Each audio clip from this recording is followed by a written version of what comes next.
It's live. It looks like we're live.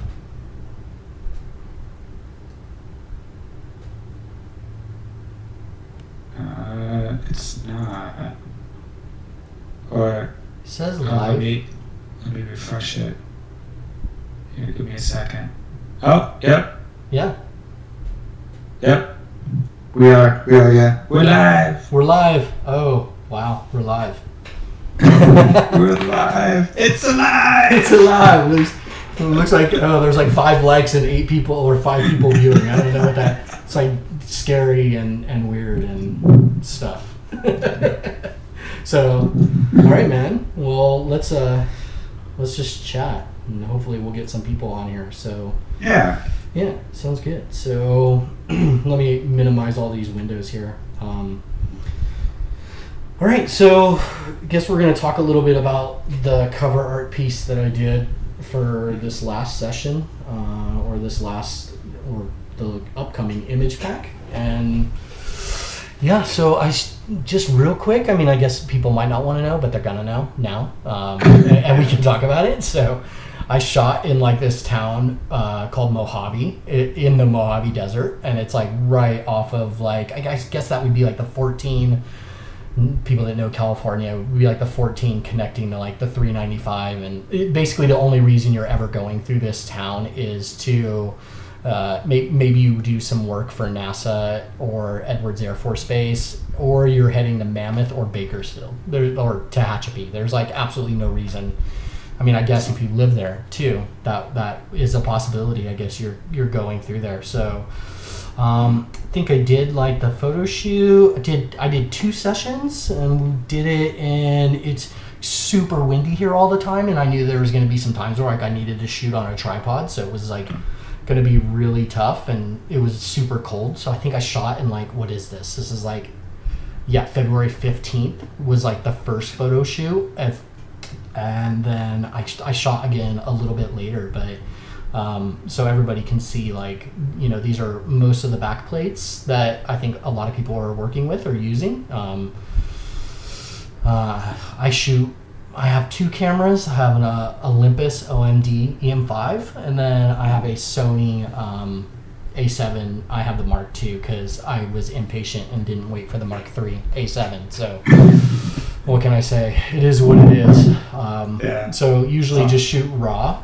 On my Sony, I'm set up to mostly just shoot raw and then do everything as I need it. And then on the Olympus, I think, because it doesn't hog as much space, I think I put out like JPEG and a RAW file. So it was pretty cool. I mean, we got some like really, really awesome shots, I think, that were super fun. That it seems like everybody's really into. Like, everybody's really into. So, like we got some cool truck stop shots and. Oh, that's cool. Yeah, I mean, the area is like just super, wow. It's like super weird. And like I was talking to Conrad like, earlier today, and we were talking about like this one just like cracks me up. And so, there's like just there's just like this horrible strip mall. It's like nobody goes here. I don't know who's eating at Anthony's Grill, but probably nobody. There was nobody when I was eating at there was nobody there. But there's there's just this duality of like kind of, I don't want to get too much into like socioeconomics and all that stuff, but then you have like this Tesla charging center like out front, and like all these people in the middle of nowhere. In the middle of nowhere, and like everybody in the Tesla, they're never getting out of these vehicles. Like it's super sketch. Like the whole area is like super weird. So I would expect to see like X-Files filmed here or something. Yeah, it's kind of like that. Like it's really weird, and they have like all these like homages to like the space program. That kind of like so you'll have this, and this is like next to this little thing, and they have like the Virgin Galactic. So like Virgin Galactic is based here. They have like the 747 sitting out on the runway that you can see, like you'll see so every so often. Is this like the original Area 51, and then I don't know. Yeah, like I don't know if it's like that like hardcore, but it's like it's definitely like if you go east like 20 minutes, it's like Edwards. It's like Edwards Air Force Base. So I think that they there is like that kind of allure that like, there's probably stuff going on here. So this was like the first night we got some like pretty awesome shots of like, you just have like these really old motels and hotels that like along this strip, and it's really just this strip. Like there's nothing else. Behind all this is neighborhood. Then behind the neighborhood is the airstrip and that stuff. And so it's like super, super strange. Like and so like I always just found it really interesting. Here, like I'll show you. So I shot on that day, and then I think I came back. Let's see. I think I waited and shot again in March because it was literally like months of wind. Like it was just kind of ridiculous. Like it was insane. Oh, where is this at? Like, or maybe I shot. Was that? Trying to see. I don't think it was this deep into it. No. Let me see real quick. Let me find it because those are like pretty cool. Yeah, here they are. So like this was, so I shot like March and mid-February. And these are pretty cool, but you have like these, you have this stuff just out like in the desert that's like, this is fenced off. Like I couldn't get in here, so I just stuck the camera up and over. But it's like I have no idea what it does, and like they're like super kind of protective of it, and it's just super cool to be out there. And It is. but then you have like the neighborhood, like this liquor store is like I don't know, it was like the liquor store is maybe like my favorite thing to shoot. I was like just enamored with it, and it was funny because I was waiting to shoot it and like just kept asking the guy. I was like are you gonna he like at first was like, my lights don't work, and I was like, dude, what do you mean the lights don't work? Like, please don't tell me the lights don't. Like, it's like the worst thing I would want to hear is like the lights don't work. Like, don't tell me the lights don't work. So, but it's like and this is like a hotel that like says it's the best motel, but like I wouldn't stay there personally. It's like so it's just like it's tons of stuff like this. Like this one's really weird too. Like, and you'll kind of see this like come up in like my cover art image.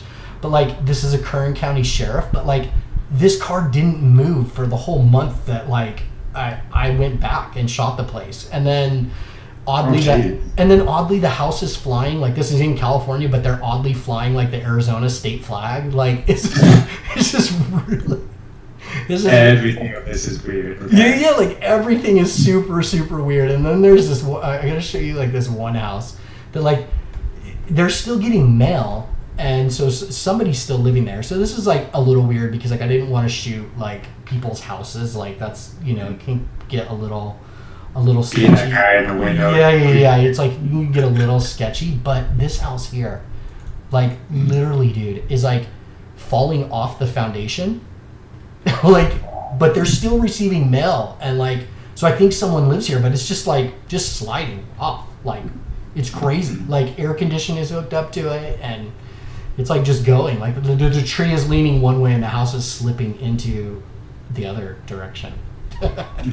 So, yeah, I mean, it was pretty cool. Like, I mean, Conrad like was super nice, and like when he asked if I wanted to do like the cover art, like I went through like all the stuff that you guys have coming out, and it's all so much amazing stuff, but it like somehow didn't, I guess, fit me and my weird architectural self. And so I asked if I could like shoot the image pack and do the cover art and all that, and I had no idea it was going to turn into a challenge or anything like that. Like that was, I was really shocked.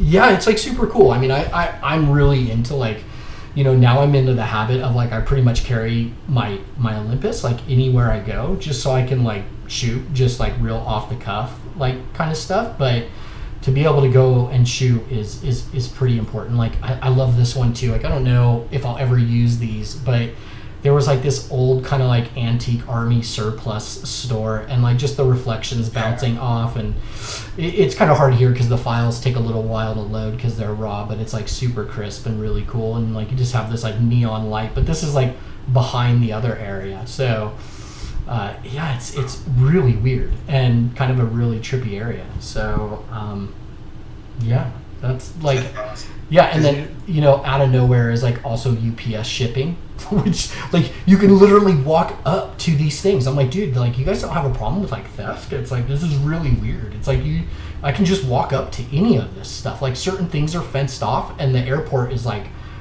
right over this way, but I can just walk around and do whatever I want, which is, kind of, super interesting. You got a lot of different kind of elements in here that you wouldn't. They're natural by being unnatural. Yeah. That's like what's really like kind of like. I mean, I don't know. You know my work, and it's kind of like what this is kind of about, which is kind of like this weird kind of strangeness in our kind of environment. I find like super like not to nerd out too much, and but I find that like really interesting. And so, it was, kind of about that and finding a location. Like, so you have like these old hangars, like they're still being used. I mean, I don't know what they're being used for, but like I can walk up to like this old, this is probably like World War II kind of hangar. You can't walk into any of this stuff, but I can go up to the gate and stuff like that. So it's just really cool area and stuff that like, you just, don't have access to anywhere else. I guess you'll see in the image I did, like the back plate or the 2D stuff that I integrated was from one of these plates here. I think I forget which one. I'm not sure if it was this one or something like this, but it was like these water towers, and this is kind of like, you can see the air traffic controlling tower out here, which is pretty cool. It is. It's kind of neat how you have so many different varieties of details, because it's in digital imaging, when you're trying to make something real, the nice part about it is those unnatural elements. Yeah. Making it real. Yeah, right. So like, I mean, it's totally crazy, because this is like some type of company right here, but then also some guy like just thought like he would leave his motorhome here too. Like, I don't really understand why that happens. And then here is like, where they use these trucks to put out fires on the runway and stuff. So it's really kind of crazy. Like the stuff that is out there, you can see like another kind of motorhome right here, but this isn't a house. Like, this is all like industrial aircraft area situation. It's also like a boneyard, so when they retire like jets from airliners, they bring them out here and take them apart here. So they're just like all, unfortunately I wasn't able to shoot that, but they're all just like scattered out in the desert like out here, which is pretty sweet. But I don't really know too many people that get to shoot that stuff. So yeah, that's amazing. I think they kind of like keep it under lock and key. So but yeah, I just wanted to like kind of, and then you have like this stuff that's like, this is off like the main highway, and I just like get a total kick out of it, and it's like New Promised Land Incorporated. It's like just the worst thing ever, and it's like there's nothing about this that is a promised land. It's like the worst area in the world. Most that area is like where they retire old UFOs. Yeah, right. I don't know if it's like, I'm not sure like if it's that hardcore, but yeah, it's pretty interesting. And there's like and there's like a ton of like windmills. There's like a huge wind farm in like the Tehachapi Mountains, and so like that's what these are here. So there's like a pretty solid kind of wind farming situation going on there. I'm trying to think of like what other photos were like. This photo has like everything you would see in a typical matte painting. Yeah, right. It's like it's all just their glass, the shacks, like. I know.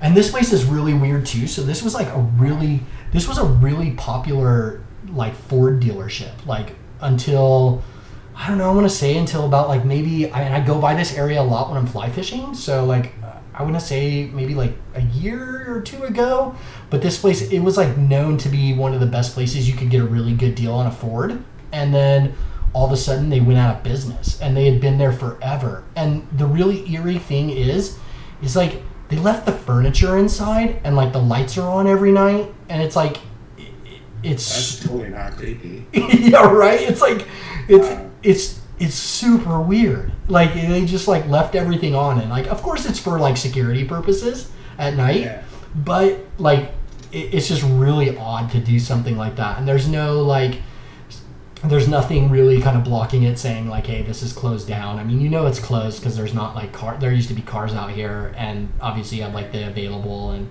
stuff like that, but otherwise like you just have no idea, and it's like super strange. So yeah, that was kind of how the photo shoot was born. It's like how that went down. So tried to get a good amount of shots. So I think I would have liked to have shot more, but it was like the weather was super uncooperative, obviously, in like February and March in this area. So it just wasn't. You got really nice light dynamics in all these photos from what I'm seeing.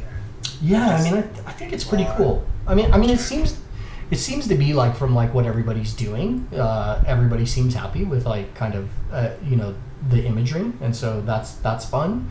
I don't know how it works in terms of, it'll be I gave like Conrad all the photos, and so I don't know what's getting curated in terms of kind of a final package of imagery. So it'll be interesting to see like what gets picked, because I think part of me was thinking, in terms of how I work, which is, I was looking for more of a backplate scenario that then I would work 3D into. Granted that like for the cover shot, like we can talk about it, that totally like got busted and didn't work. Like it more didn't work because like the concept that I had for the image like just didn't I still wanted to force that concept, but to get the photo was just going to be almost impossible, because it was like I was going to need to basically look over somebody's backyard from a ladder and like take a photo, which in this area I just don't think it would have gone that well. Like I don't think anybody really would have appreciated it, and I didn't want to I didn't want to upset people, so kind of switched to at least for the cover pack, switched to like mostly 3D, and then doing a new image now, which is more so how I would probably work, which is like on a back plate and doing 3D, but not as intensively. So yeah, I think like let's talk about like the whole process. I don't know. You have any questions so far? Let's see. Just from all the photos that you've shown, it's just there's so many different kind of details, like the flare, the stretching out, the lights inside the buildings. Yeah. Even to the tiny details, just like the signs that are just all these tiny little things that are unnatural but make it natural. Yeah. Image. It's just that extra juice in an image. Yeah, I mean, I hope that like people can like take like whatever gets released in the image pack is like, the images are in a way so saturated with stuff that they're able to kind of like, at least matte painters, I'm not a matte painter, but like at least matte painters in the traditional sense are able to kind of see it and, kind of take those things out of the images, which I think will be super cool. I mean, I could see. Yeah. So I mean, the process for the cover art image was pretty. Like I said, I originally had planned on doing it as a photo and then incorporating 3D into that, which is, I think also how Conrad like thought I would be working. And then I went like and threw him a curveball and was like, okay, I didn't get the shot that I wanted, so, and I'm still hell bent on doing this concept, so I'm going to model everything in 3D and do some stuff. And so he was really understanding, which was good. So I mean, I model mostly in Maya. It's like where I've been modeling for quite some time, since like, I don't know, we've talked before, I think like version 5 is when I started modeling in Maya. Yeah, I know, old, right? Like when I was at Art Center. So I know, yeah, and so like it just carried over to when I went to SciArc and then went to Columbia. So like I just never left, and a lot of those tools that a lot of the tools that are available now, they just weren't even around when I was going through this. Like that wasn't like Blender wasn't an option. Like that didn't exist, and and when it did exist in its infancy, it wasn't a tool that anybody really wanted to use. Yeah, there's that. So I mean, I'm kind of like live and die in Maya. That's like how it is. So I don't think for me, I as much as I would love to learn Blender, it's hard to like kind of take the time and do that. I mean, it's such an amazing tool, and I actually did do some Blender stuff in here. I'll show you. But that's awesome. But it's kind of like one of those things that like I also like. I mean, I got to do the interview, and I talk about it a little bit in there. I don't like to get hung up on tools because there's so many rad tools at this point that it's like, I don't know, just use whatever makes you happy, and like whatever gets the job done. Yeah, like whatever gets to the final, right? Like, so I don't want to like prescribe like, oh, you know, use this or use that, or like, I mean, it just works for me, and so that feels good. So yeah, man. So I kind of started with this house. I'll actually like be honest, like I kind of masked it out real quick in Rhino so I could get the dimensions like super correct. I know that sounds so dorky, but I won't bring up the Rhino part because there's probably no need. Yeah, I was just gonna say I don't think. This crowd is not the Rhino crowd, so I won't like. Yeah, I won't talk about that. For those of you out there, not just an animal. yeah. So for those of you out there, Rhino is a NURBS modeler. Oh, that word. And then I like brought it, you know, so this was actually the house that like I grew up in like the like 80s, like mid 80s, like my parents' first house. And so I used that as like a reference because I could pull, like I went and got photos from my mom, and you know, they kind of thought I was weird, and I was asking them dimensions, and my dad was like super into it and like geeking out with me, and like, you know, and then I had to tell them that I was like going to trash the house and make it look like a crap hole, you know, and they were just like, what? Like, why would you do that? Like, we don't understand. Like, so. It's a different image, don't worry. It's not real life, I promise. I was like, don't worry about it. You don't need to worry about it. So, yeah, kind of like, in a way, I mean, you know, because we've talked about it, like I obsessively like modeled this, and you know, I probably normally wouldn't do this, but it was super fun, you know, like I, you know, all the way down to like the ties for the beams and stuff like that, and so that was fun. And I don't know, kind of took the time to like dork out on it, you know, all the way down to like, you know, the wrought iron around the pool, and you know, the pool filter, and like I did all that stuff, and it was all just like those details. Yeah, I mean, I only had like photos, you know, it's like all I had.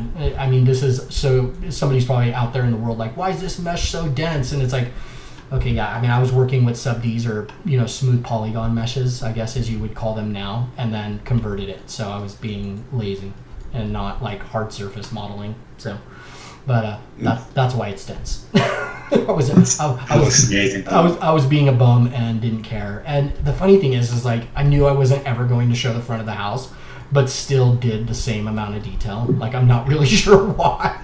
Like originally I thought that the shot might be something like over here, and then I don't know, for some reason I was like, this kind of gets to nothing. Like you just end up looking out at nothing, and so I kind of, you know, switched to the back of the house. Yeah, like all the back of the house. At least like some of the work that I did like wouldn't go to, you know, utter waste by, you know, not showing it at all. So yeah, that's amazing though. So yeah, I mean, I don't know. I mean, we've talked before. Like, I mean, for those out there, I mean, I'm super OCD about like outliner, and so you can see my outliner is like super clean and broken down, and then, you know, I still am a fan of layers, so yeah, I use a lot of layers, and mainly because I'm sending it to 3D Studio Max, and they talk pretty well now. So however I have things situated in the outliner and the layers, yeah, is how it comes in. So like the naming convention and all that stuff, so whatever I do there is how it goes over to there. And you know, the process is really easy. Like if I have them both open, I won't do it right now, but I can say like send to 3D Studio Max, and it just sends the scene. So it's easy for me to do things in here and then switch back and forth and whatnot.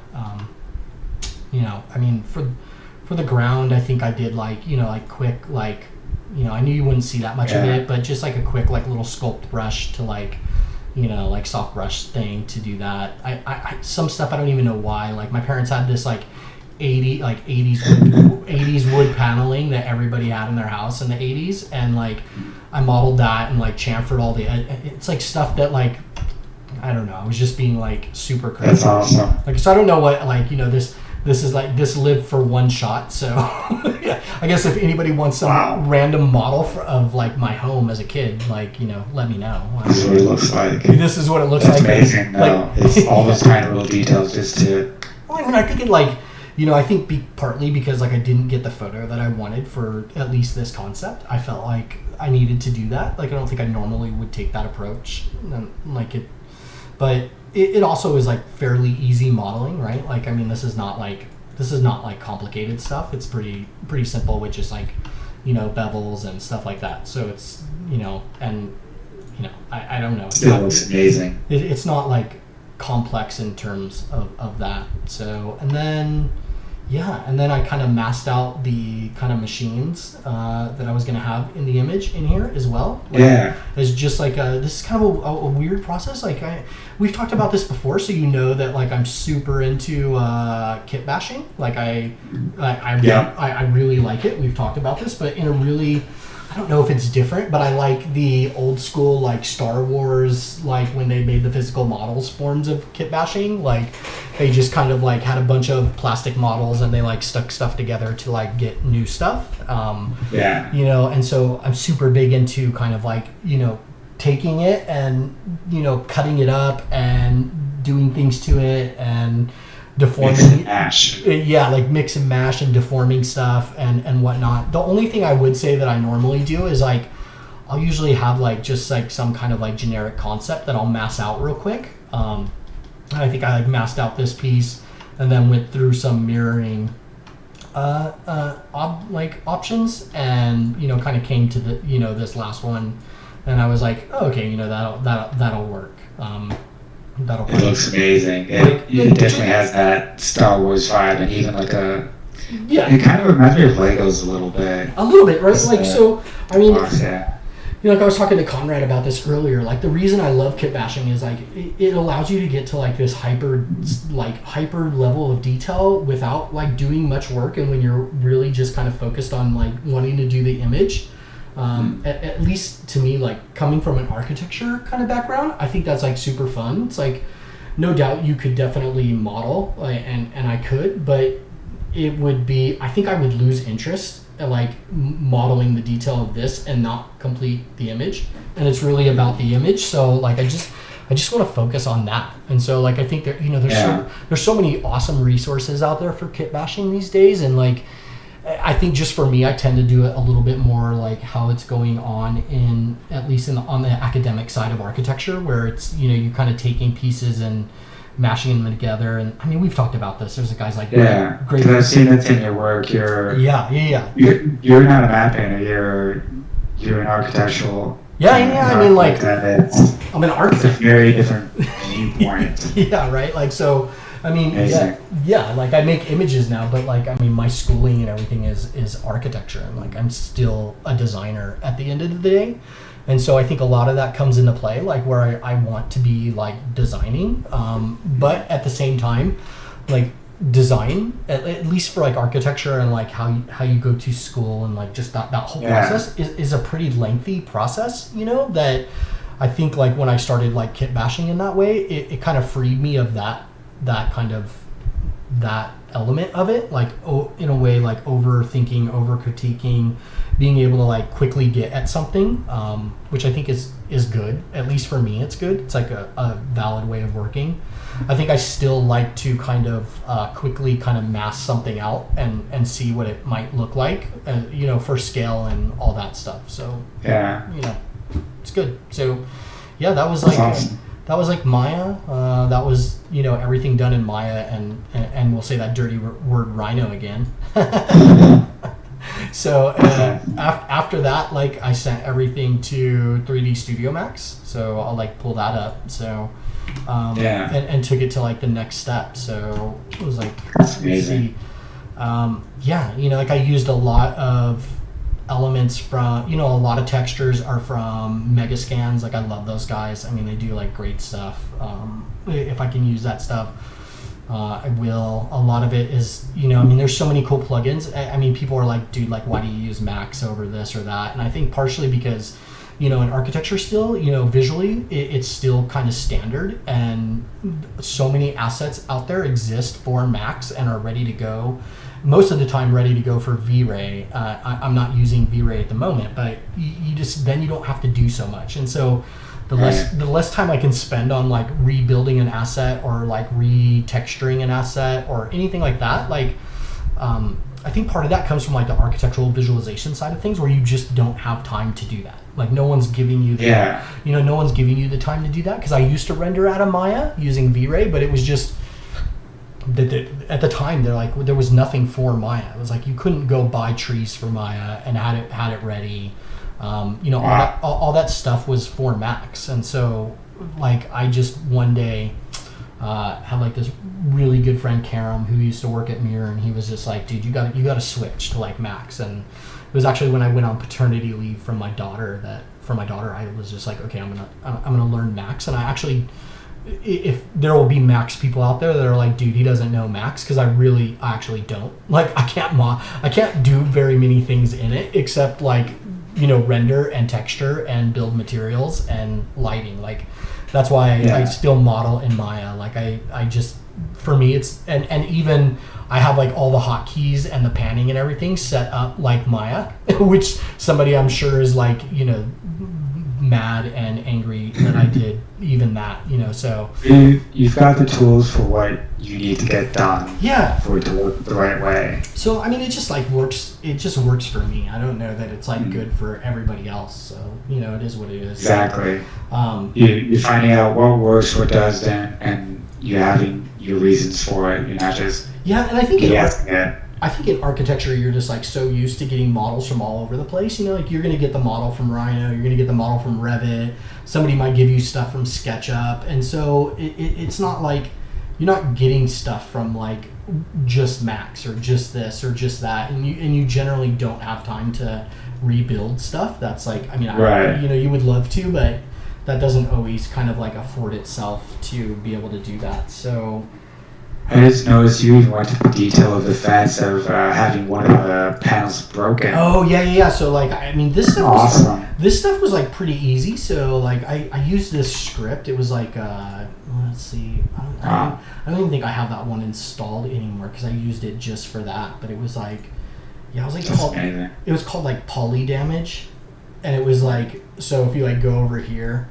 Like you just kind of select this stuff and it goes through and like eats away your polygons. And so like I just wanted stuff that like at least like close to the camera, like when you're on that camera, you wouldn't read any kind of like repetition. It would break up the texture and stuff like that. So I don't know, like all the other texturing and stuff like that, most of it was done either in like Megascans, like with I don't know, what is it? Awesome. Like what is their new one? I forget what it's called. Like Mixer, the new Bridge. Mixer and Bridge. I mean, the new one's pretty awesome. Like where you can paint like Substance Painter, and then everything else was done in Substance Painter. So I like both. Awesome. I like both. Like when I learned that stuff, it was like a huge relief for my work. I adore Substance Painter. Yeah, it's super fun. Like when you were telling me it's just like Photoshop, I didn't believe you. Opened it up. It was magic. It's amazing. It's just so beautiful. It's literally just like Photoshop, but you're painting in 3D. I gotta love it's amazing. Like hold on one second. Like Max has this like great autosave, so we can just talk. But anyway, so like all the beams and all that stuff, I think I did those in Mixer. It was really rad to work in there. The house, the stucco, I did in Mixer with like I was able to paint the dirt like here at the bottom and in all the crevices. And did you do like that? Like now you can like bake out all the maps and everything, like the occlusion map and all that, the normal maps, and so you get this stuff like for free. And so it's like not really a complex process anymore. It's like, I don't know, it's pretty in some ways like pretty easy. Like I mean in comparison to like I guess how it used to be, it's much better now. But I really love both of those. I mean, I don't think I have like a favorite per se. I think like, Mixer is, kind of a little bit newer in terms of like what they're doing. Yeah. And so, each one has its thing. Yeah. So like, I would say like sometimes like for my stuff, like Substance Painter feels a little faster for me, but it's like both of them are just so nice to like be able to have that freedom to texture things and add decals and just send it back out. And now it's they're both to the point where you can kind of specify your rendering engine. It's like, hopefully this doesn't crash, but it'll take forever to save. Like you can specify you can specify your rendering engine and it'll spit out like all the maps and everything that you need. And obviously if you're using Bridge, it'll just build the material for you. So do you also work with AutoCAD? Not so much anymore, and that's not like, it has nothing really to do with me. I mean, it's more like at least here in the US and everywhere else, like the industry now is Revit, which is like a BIM modeling software. Not to get like, sure no VFX person cares about this. Yeah, exactly. Like, it's just whatever program works, get it done. Yeah. I mean, that was definitely how it was like when I first started in my career, and now it's mostly Revit stuff, and it just allows people to you're basically building a 3D model, and you can quickly cut sections and drawings and everything, and it's all live. And so if you update the model in some way, then the drawing updates, and so your delivery becomes like so much more efficient than say having a Rhino model, and then you do something and then some guy in AutoCAD has to translate that to a drawing. And so that's really been, and I think it's like pretty industry standard right now. Like at first I would say it was like kind of China was maybe kind of lagging behind and whatnot, but even China is like kind of now demanding that projects are delivered on a BIM platform. So I'm gonna jump, I'm not gonna close this, but I'm gonna jump back to Maya real quick and talk about this. So we talked about this a little bit earlier, and like so I don't this tutorial is like floating online someplace. Like I'll send out a link or something like that, and maybe we can post it, but it's not anything fancy. But it's basically just using, if you go down here, like I have all these little asset planes, and you basically you kind of use the Megascans alpha channel. Well, that's what you do, and map it to geometry, and then in Maya you can say like convert texture to geometry, and when it does it, it gives you, so it'll build out this geometry. You still have the border, but it's separated, like it kind of bakes in the texture. So what you're left with, and that's why you use the alpha channel, like you're left with black and white. So then I can go into Maya and I can select by shader and delete all those spaces and be left with, a pretty kind of perfect cutout of Megascan stuff. So this is like pretty fun way to work with like the Atlas stuff out of Megascans, and then you can like, you can put a deformer on it. I think I always like, go through and like, just merge vertices real quick, like I'll usually. Amazing. What are you doing? You're not doing. You use this just to kitbash textures, or just I'll show you. Like I'll turn everything on and show you like what I did with that. So like then I'll usually like just merge my vertices and set the count really low, so it'll get rid of, it gets rid of like those weird little edge ones, and then you can map it, and it's like pretty quick. It's pretty nice. Let's go back over here. Yeah. So I'll show you that now. So.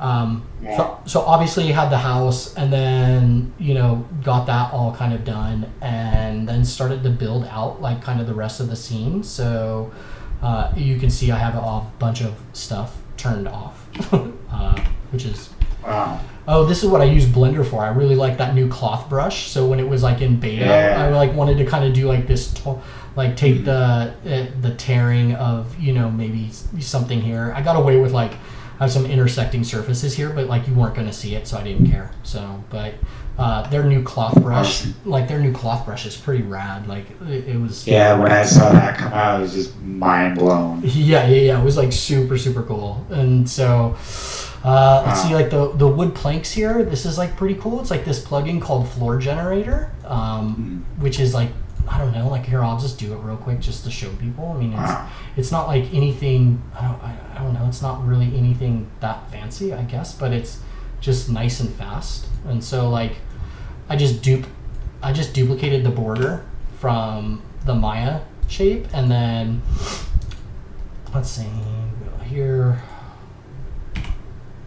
Of course it's gonna run slow, but.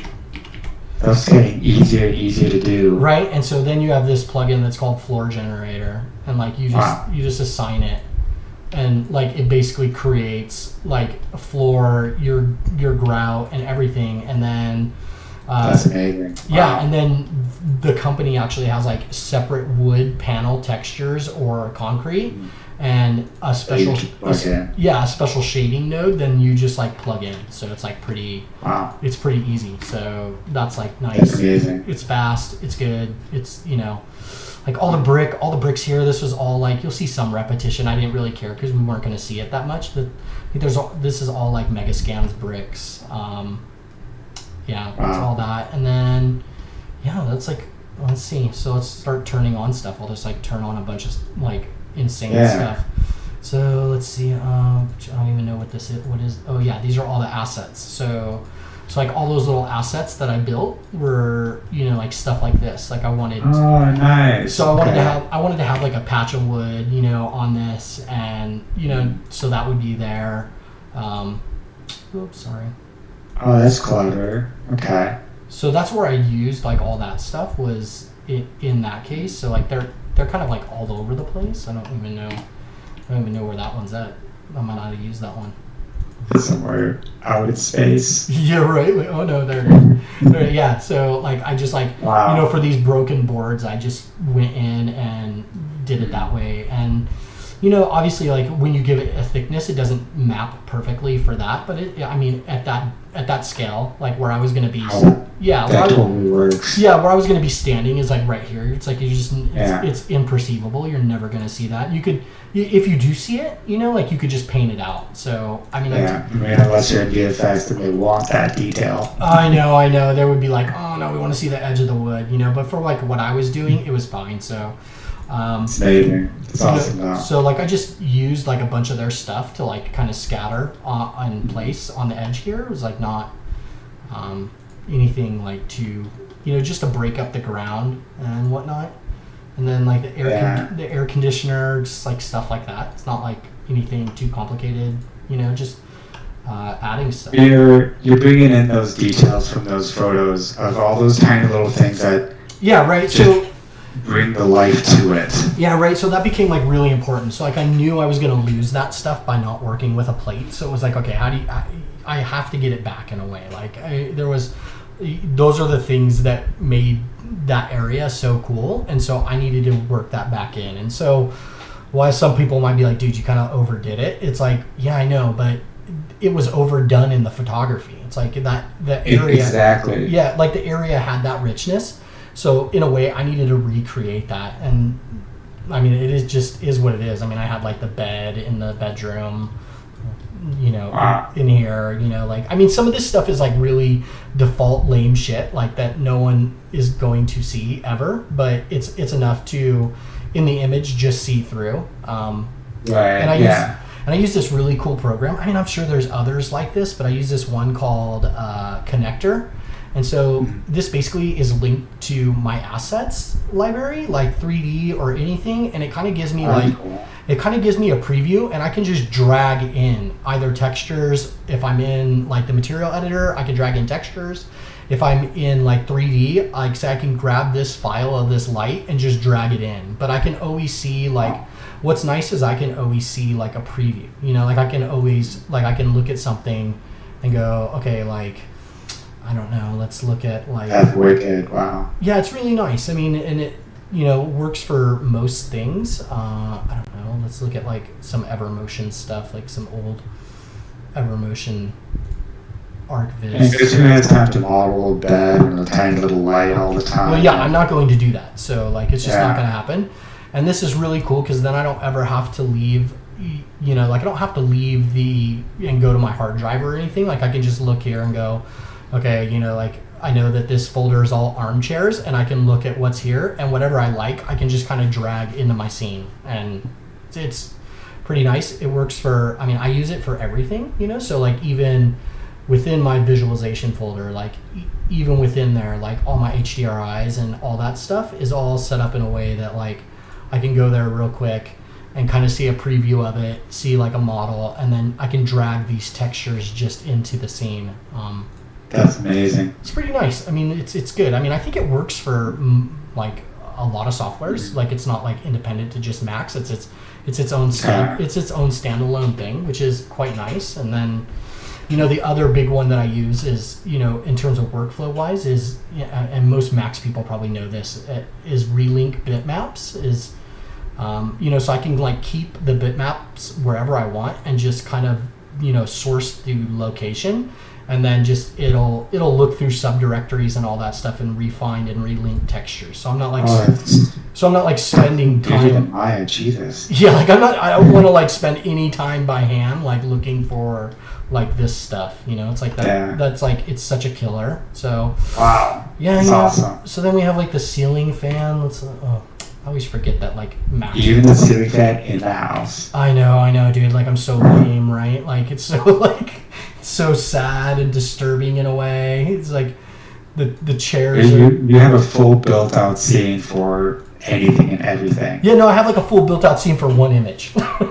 Yeah. Which is kind of, like I even like did like the curtains and stuff like that. I mean, at this point, put in a few cameras and you got yourself a short film. Yeah, I know. Like it's funny. Like I mean, so many people are like making cool stuff. I mean, you're doing short stuff, and you have like Steve Gorman and Sava, all those guys. Like I still feel so just attracted to like doing singular images. I know it sounds weird, but I think we've had that conversation. I totally get it. I'm always fighting between that. So then I had like the mini. Some of this stuff didn't show up. Like I had the mini blinds and like bent them in some areas. Like some kid like bent them, and yeah, some of this was complete overkill because you can't even see any of that in the image, I guess. So. But I tried to like recreate it as best I could. Like my mom had like this, like farmhouse style when we were younger, and like we had this like white hutch, and like so like I tried to like kind of like just recreate all that stuff from my childhood, which was pretty fun. Awesome. Which was pretty fun. It was like pretty cool to do that. So yeah. At least you didn't get to the detail like, all right, let's have all the plates. Well, I mean, yes and no, I guess. Kind of. You did? Well, I don't know if I would say I went that far. I went to like here, I'm just going to turn on everything, because then like, you can like make fun of me after that. Wow. We can be done with it. So oh like, my gosh, holy crap. So I do have like the photos, or like I don't know. Wow. I just bought like a set of photos, dude. It was like stupid, they were like $8 or something, like on Turbo Squid, and like I wanted to do wow. like, I wanted to have like this blue glow from like the TV on the inside, so there, I knew you wouldn't see it, but yeah. There's like a TV and a crappy hutch here, and it's always that little bit of detail from another light source or whatever, just to yeah, it's just like one more thing. So I don't know, you're seeing like in Corona you have to like kind of contain your fog in. I think it's probably better in like Redshift and stuff, but in V-Ray and Corona you have to kind of give it like these widget boxes, and it's okay, it's fine. I mean, I don't have like it does what it does. I mean, you still know that, like, I mean, yeah. Yes, in some way I'm a little old school and I'm still on like a CPU based renderer. I think that'll change when I finally finish putting together my new machine, which is all just sitting here still.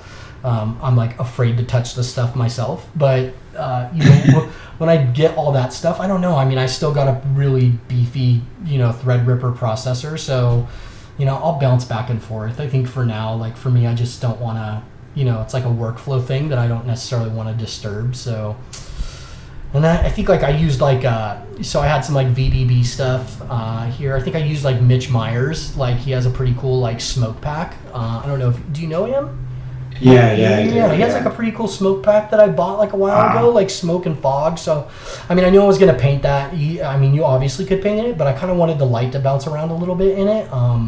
Like nothing that big of a deal. I try to like set up all my like scattering, like so like I scattered the grass and all the plants on the this dirt road here, and this is all mostly so this is all mostly Megascan stuff, and then I used Forest Pro to scatter that stuff. So it unfortunately is a plugin that's only for Macs and is just downright like amazing. But yeah, like even to like I have to catch up.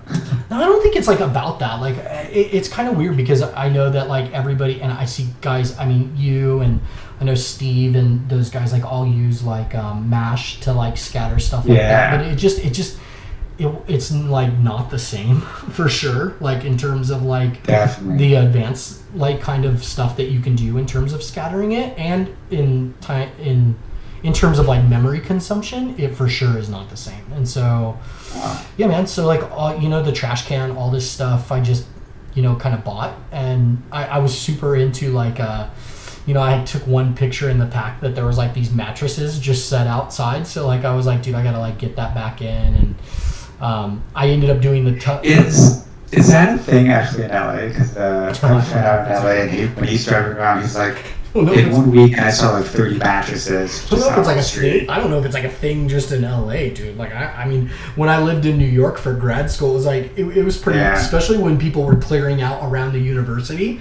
It was like pretty common. Like people would just like leave stuff. Like, I mean, I don't get the mattress thing because I don't know who's picking up a mattress and using someone's leftover mattress. But I mean, more power to that person, I guess. You know, so you know, is what it is. So. Yeah, so a few lights. I mean, the light is mostly kind of generated from the HDRI and then some on the rigs. So, I mean, you can kind of see those, turn those all on now. So, they make the scene like super heavy. So, it'll take like a second to like turn everything on. So, that's kind of everything. And there was like no background. I knew I was going to paint in all the background and the midground, so I kind of just left that and worked on this stuff. I think we talked about the tricycle one day. Like, yeah, we did. But yeah, like my daughter has like hers is newer, but it's pink like this, and so kind of wanted to mimic that. So like I had that and like retextured it in Substance, but like all this stuff is all like done in Substance and, you know, UV'd and then sent out and then baked and redone so I can have like, you know, decals here. I always use like, people are like, dude, like where do you get your decals from? And like I'm super nerdy into like Navy and military insignia. Like, so usually all of it is from like that. So like I think like here it looks like a Grim Reaper guy, and it's from like yeah. So it's like from some Navy squadron that's like the Grim Reapers, and like I use theirs and like just paint it on in Substance, and I don't know, like I'm super dorky like that. Like I love that stuff. So awesome. Yeah, it's like it's good, and I like that stuff, and I don't know, I kind of like nerd out on it. So you know, from here, I don't know, you know, the scene was pretty simple. Like, I mean, outside of this, I mean, I know that kind of sounds like insane. Oh, I guess I forgot about that. I had like a grill, like a barbecue, because everybody you need like that for sure. You need a barbecue. So I had that in the backyard, and you know, like I still have like the original massings. So like I set those up to where I wanted them to be, so I could see, like, you know, when I came from Maya, like how that would work out. And then just, as you can see, like I kind of kit bashed on top of that, and it's not exactly the same as what it was, but it's close enough for me. So that was like pretty cool. Yeah, I don't know, like I just used like a lot of deformers and mirror transform and like cut the crap out of stuff and, you know, kind of put it all back together to do it. I mean, it's kind of been like something that, you know, I think is super interesting, both like from an architectural standpoint and, you know, just, you know, allows me to like get at an image pretty quickly.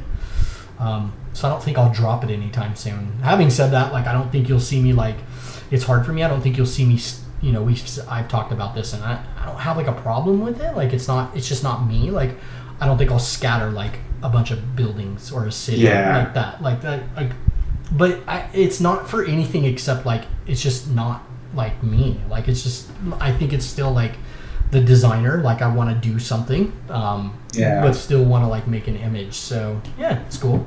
It's like a good way to do it. So yeah, I mean this was kind of it as far as that scene goes. And I'm trying to think of like a good way to.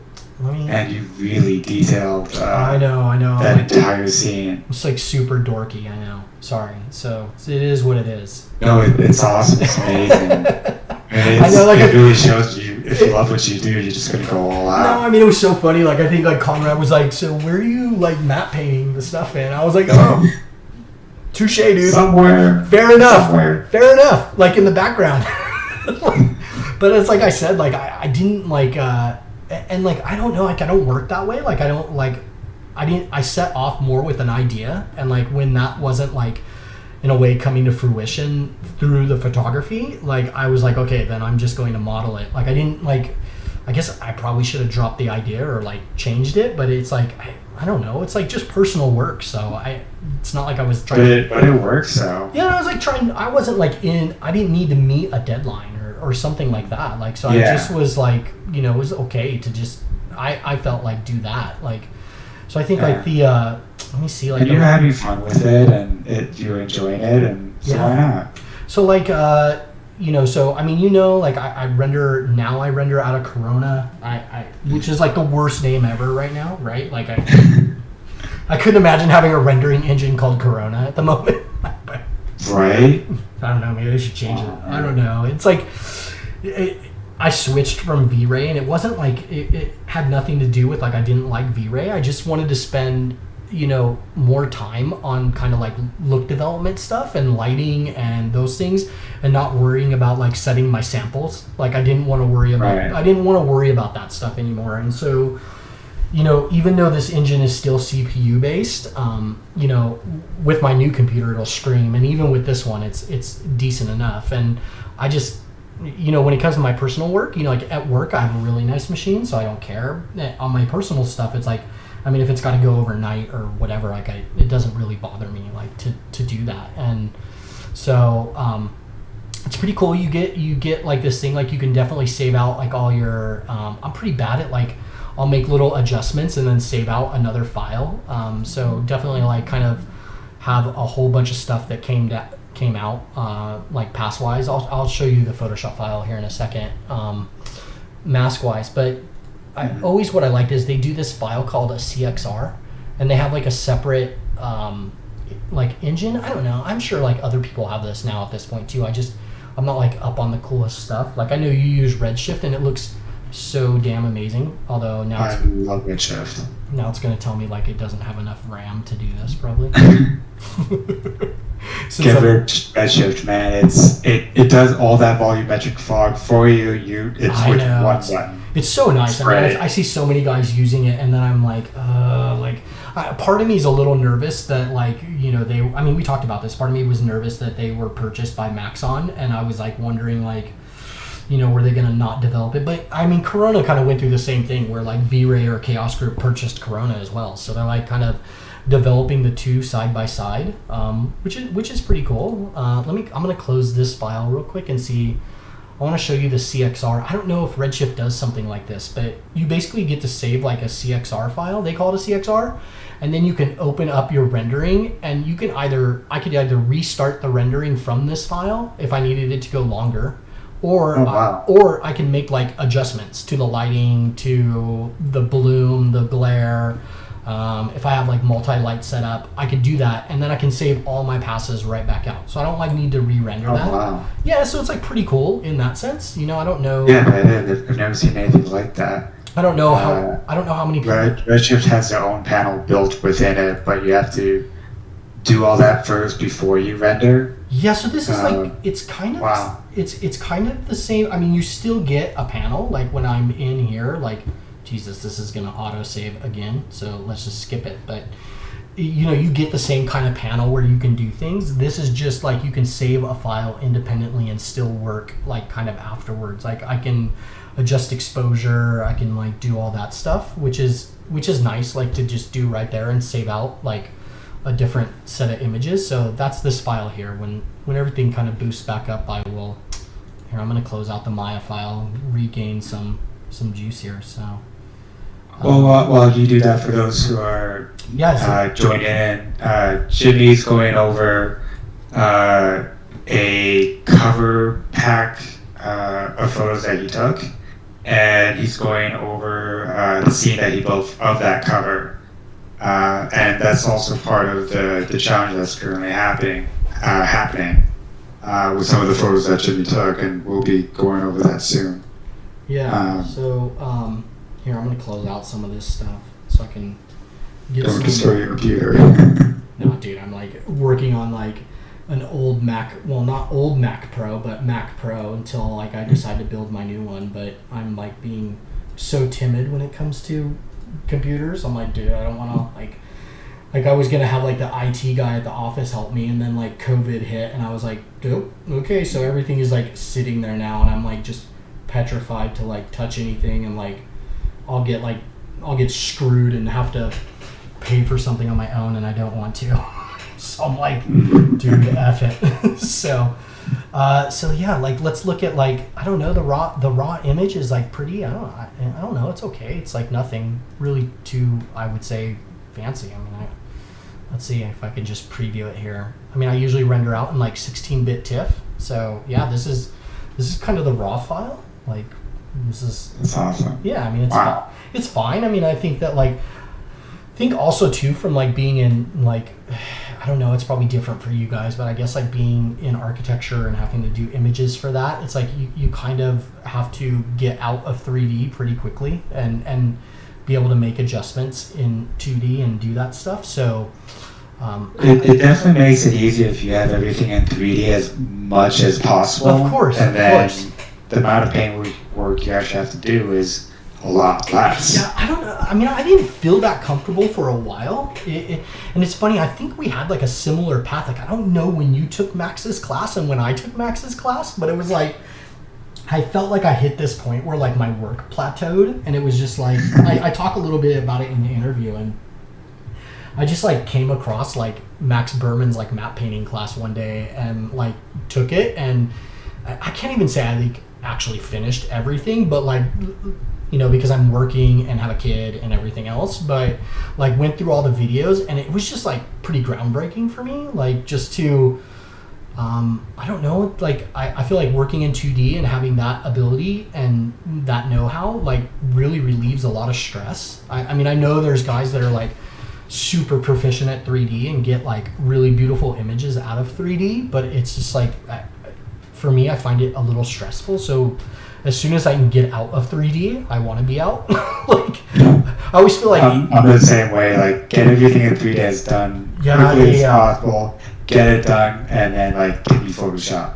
Yeah, I don't know. I mean, so this is, I mean, it's been always evolving for me, like, you know, doing that kind of workflow. But I would say that was like a pretty big change for me, just to see like, I don't know, just like all the stuff Max showed. I mean, you remember, I mean, you took that class, like just the stuff he showed, and like it felt like really natural, and like I was like, oh, okay, shit. Like, in a way, like he broke it down, like there was just no secrets left, like, which I like loved. Like, it just was like, here it is, you know, like here's how it's done. And so that was really cool.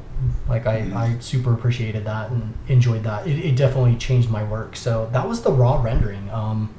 So I've used like a sky, like I'm just gonna do like a pull through, because I don't want to like go through like every all those groups within groups. I know. So like you guys, like this is like, it's no, like the OCD kicks in here as well. So it's like, sorry, it's like the colors. That's way better than what a lot of people would be doing for matte painting.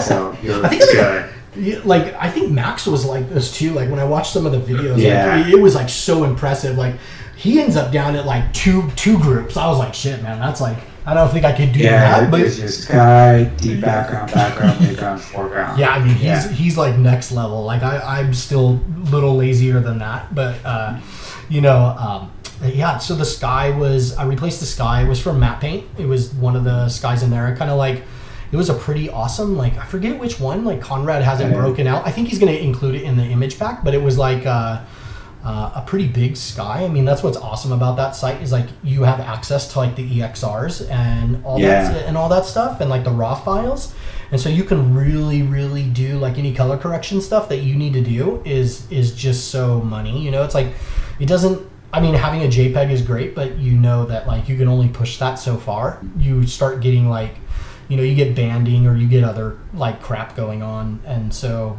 you know, being able to have that stuff is like really, you know, awesome. So I think it was like one big sky, and I used it and then cut it up and put it back together. So, and then kind of got the rendering in there. Some of this stuff, obviously, because of layer organization, it's not going to be like a linear thing. So we'll just like work with it. So, you know, like I paint in like any kind of like smoke or anything like that. Like we've talked about this before. I use like Ron's like Photoshop brushes or something like that, and it's like has really awesome brushes for like steam and smoke and stuff like that. Like they're pretty cool. So like graffiti, yeah, like I added some graffiti all on the fence. I think most of this was from textures.com. Like I have an account there and just, you know. They're great for tiny little things like that. Yeah, super tiny stuff, and a lot of it is like already masked out, or like, I mean, I used to take the train into work every day and would take photos from the train, like going into downtown LA, and have graffiti from that as well. So I'll use that when I can. Nice.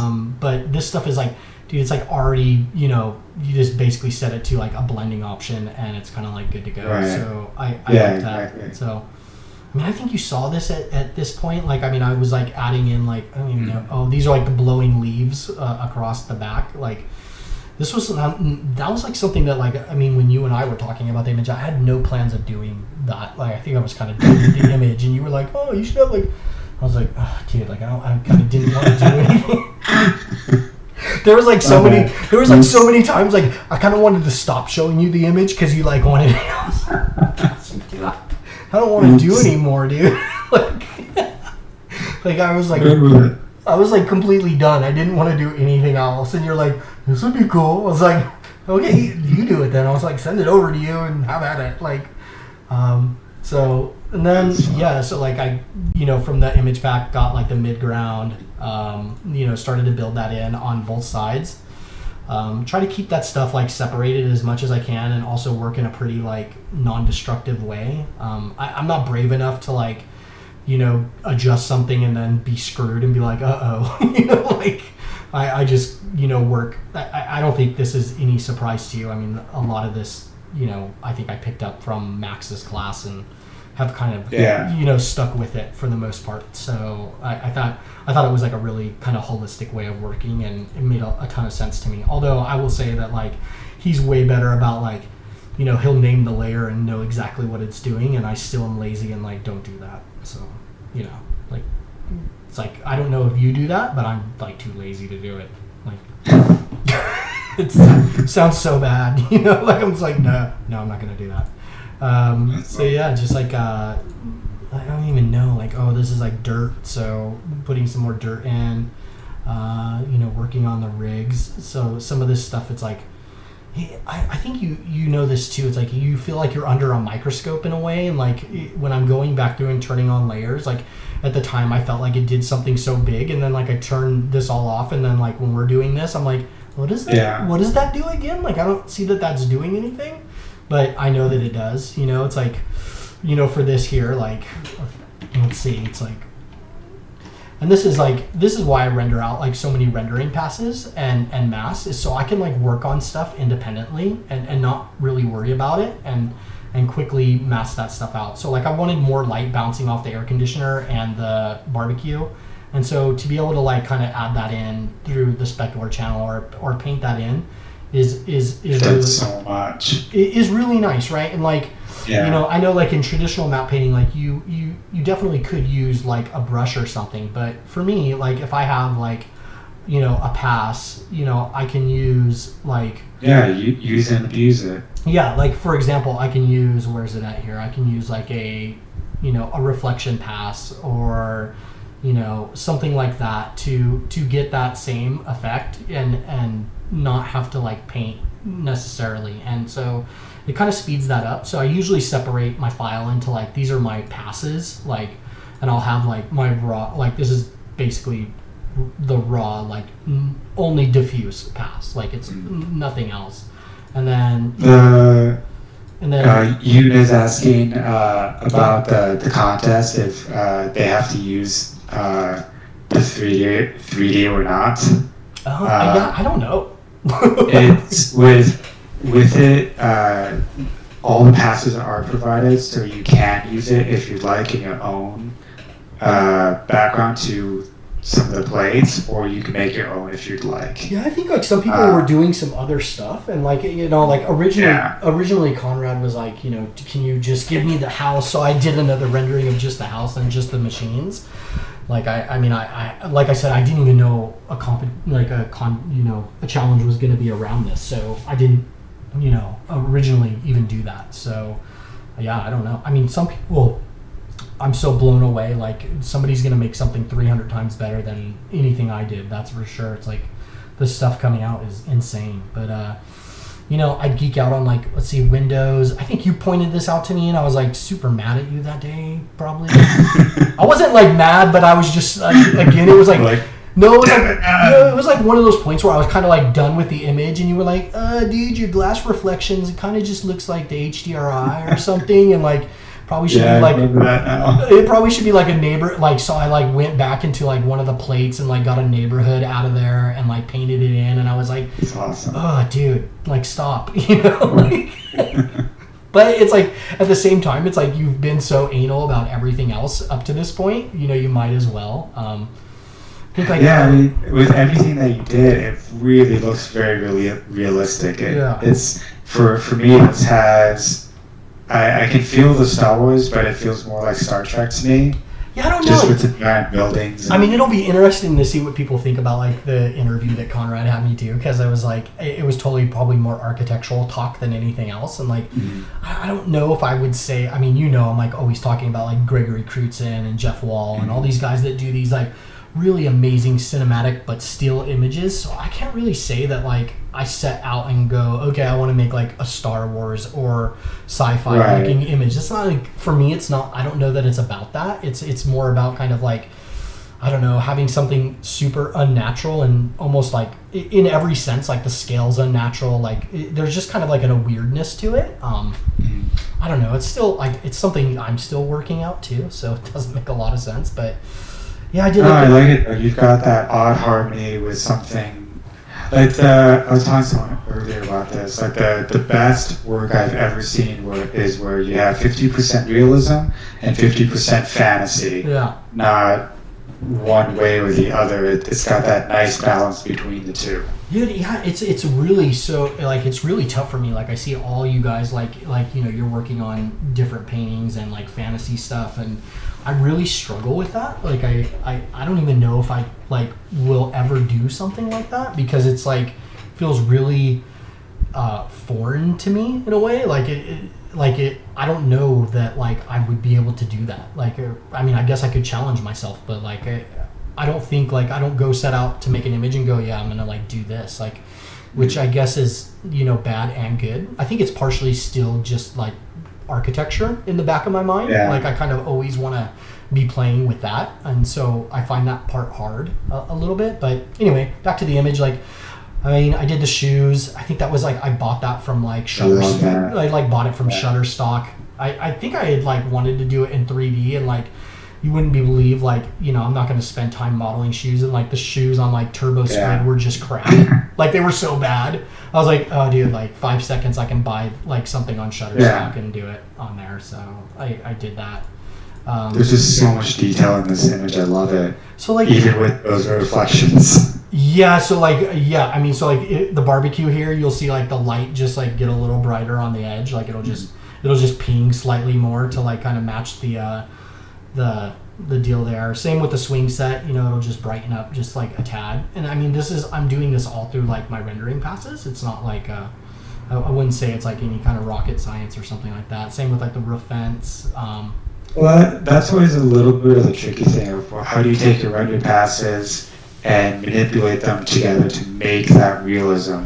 Yeah, I mean, so I think there's like never 100% real. Yeah, I mean, I think there's like definitely like I mean, that I've been like kind of wanting to learn Nuke, and there's like ways that you can composite and in After Effects and do all that stuff to bring back like a full image and do that.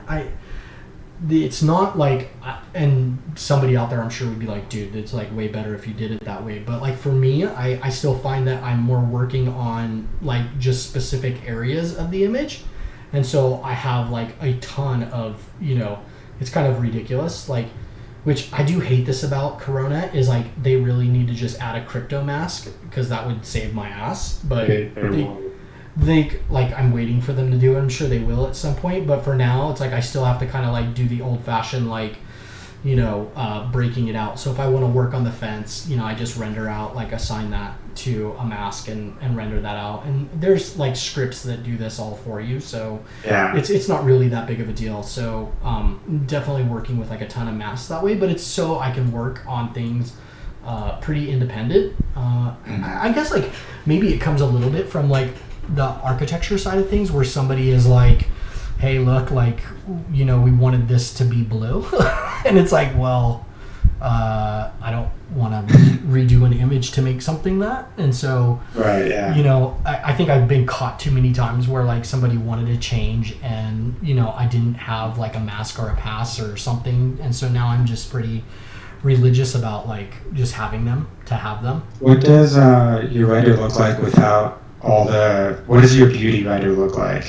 Like I'm just curious. trying to think. Like I don't. It's Um, kind of weird. I don't think Corona gives you like that pass. It's like Okay, that's kind of interesting. Because me personally, I love painting on top of the beauty and then using the passes for Yeah. suction. yeah. So Um, that's what I mean. Is like I could do it that way. Like I could composite that way.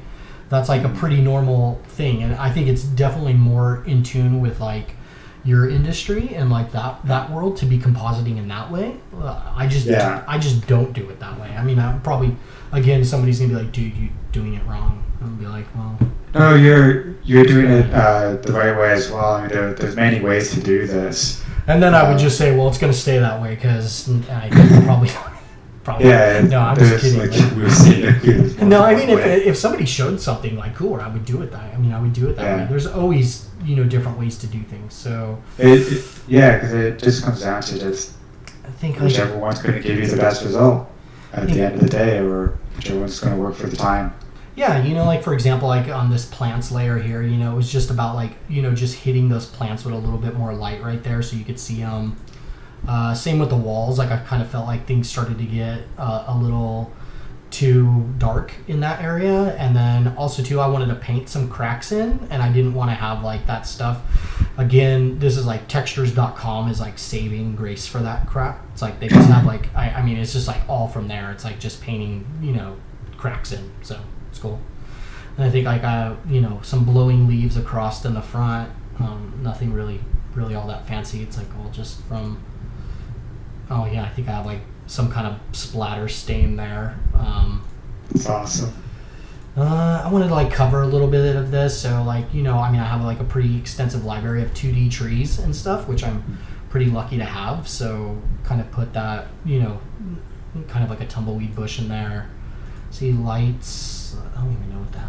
What is that? That's awesome. Oh, there it is. It's just like the city lights back here. Like, so this was kind of like nothing going on in the background, but I kind of felt like, you know, with it being like, I don't know, military complex, you know, you would probably see more of that. And so, you know, painted in some lights in the background. That can be like, I feel like it's pretty indiscriminate. Like, you don't have to, again, that's pretty easy. I think I did like, you know, again, through like textures.com, just grab like a facade of a building and like, you know, crank it down and like, you know, put the pass to like screen, and you're like pretty good to go in terms of like stuff like that. So, and then the flares in the background. So, you know, you kept bothering me about the flares.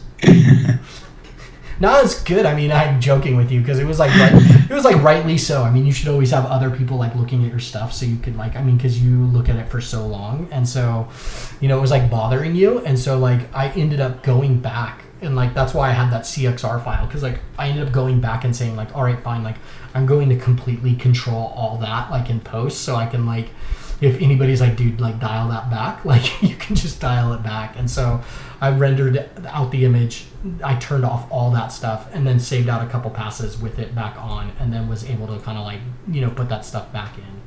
Yeah, I mean, me personally, I'm not a big fan of lens flares. It always looks a little odd, even though you do get it from taking a photo. So it's yeah. So I mean, I think for me, like I can go back and forth. You know, like a lot of a lot of the kind of images I took of they had that, like it was like that vibe, and I was at that shutter speed, and so like it made sense to like kind of have that in here. Like I felt like that was, you know, part of it. At the same time, right, like you have to be really careful because it gets cheesy. So yeah, so for the person, I don't know, I use my wife a lot in my personal work. She hates it. No, I mean, she's so supportive. I'm like always like, hey, can you, like, you know, do this? Can you dress up like this? Can you do this? So she's like really awesome about doing that. And I kind of wanted her to. Yeah, go ahead. You don't see many artists putting themselves or other people in their own work. That's awesome. You know, I mean, I only do it because like I have like direct access to her, obviously, and like I can kind of control like it's like I don't know who else I would go to and be like, hey, look, like I need to like shoot in the back of the house tonight with this light on like this, and I need you holding like one of our daughter's jackets and kind of looking in the backyard like you're looking for like a child. It's like that's like really a specific thing that I wanted. And, you know, like yeah, totally not creepy to ask. Yeah, no, yeah, it's like asking anybody that is kind of weird, and then you know, even trying to find that online is even weirder. So it's like, yeah, you know, I definitely feel like okay, you know, pretty lucky to have her doing that. The glass drawing, you know, like I wanted it to be like there was some sense of kind of I don't know, some tension about, you know, maybe like I don't want to say this, but maybe like because it's kind of sensitive, but maybe like a missing child or something like that, and in relation to, you know, the kind of machines in the background. And so yeah, you know, even went as far to like my daughter always paints with these like markers on our glass, you know, and so like on the glass door, and you can erase them. So like wanted to like add stuff like that in, you know, that like, I mean, you don't ever see like, you know, no one sees that, I guess. So they also don't see like the dirt on the glass, you know, like because I'm crazy. So so yeah, then like kind of put the bloom and the glare kind of back in, and the glow from the window, the bedroom. That's amazing. You know, the interior light for the TV kind of boosted that a little bit.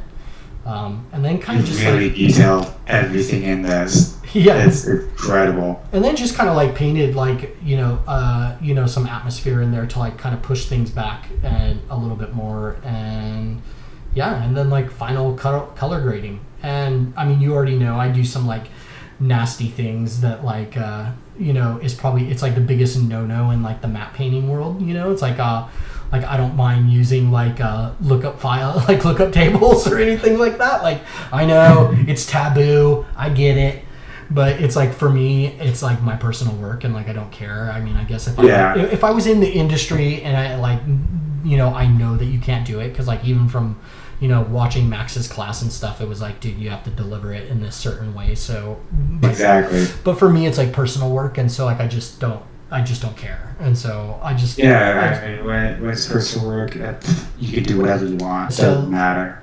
So like I just do that, and like yeah, man, like that's kind of it. But like all the, it's kind of a bummer. Like some of this stuff, like you know, you don't see it like, but like all of this, like all the numbers are like embossed out of, you know, Substance Painter, you know, for the texturing, and you know, like you don't read that. It's beautiful. You don't read it too far away, but it's fun to geek out on that stuff. And like I said, Substance Painter is like so powerful in that stuff, and yeah, I just love it. It's like super cool to do that stuff in there. So yeah, that's it's a really beautiful image. You really went into detail in it, and it's and then me personally, that kind of detail is what makes such a great image. And then I think I'm lazy, and then ran it through like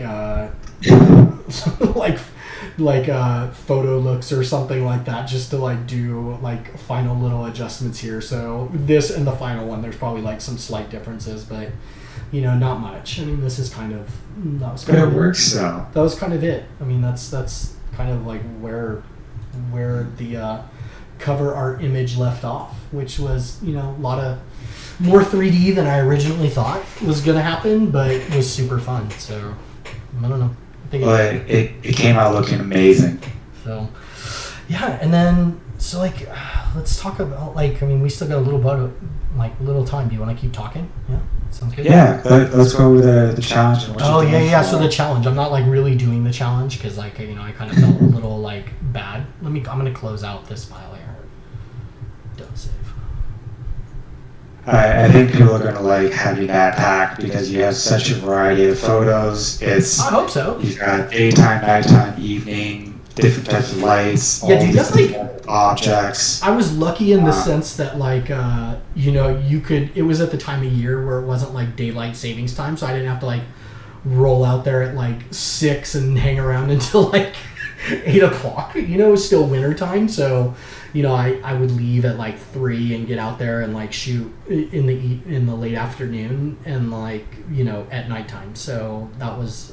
It's awesome. You don't see many photo packs like this. It's really cool. I like it. Yeah, I mean, I think it's fun and it's like kind of weird. So so I had no, I think for my personal work, I usually, because it is like an ongoing series and whatnot. Although, I mean, we've talked about this. I'm not exactly fast. I like do other things and have a kid, and so I wouldn't say like I'm. You've got a life.